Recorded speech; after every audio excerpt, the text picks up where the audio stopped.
When I first got the question what I love about HR, it really got me wondering, because you go through your days not really thinking about these existential questions. As soon as I started thinking about it, I realized that it's not necessarily HR as a field that I'm passionate about. I realized that it's organizational challenges in a business setup that drive me.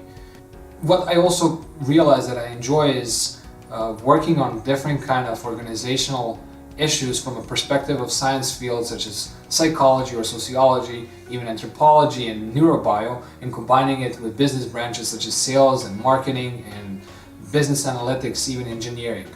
I think it was Dave Ulrich who said that HR is not about HR, and I'm a strong supporter of that kind of attitude.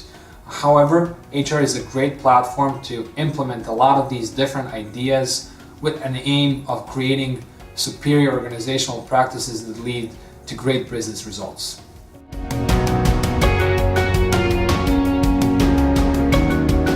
We are still learning how to successfully manage knowledge workplaces as we are transitioning from a task-oriented workplace to a knowledge one.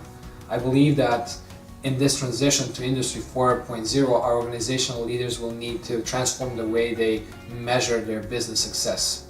And in this transition, I also believe that human capital data is going to be treated with the same rigor as financial data is today. With that in mind, one of the recipes for implementing the future of HR today is actually implementing people analytics or HR analytics practices in your daily work. Because I truly believe in this kind of vision, I also started a company that is dealing exactly with this, with HR analytics, with a particular focus on organizational diagnostics.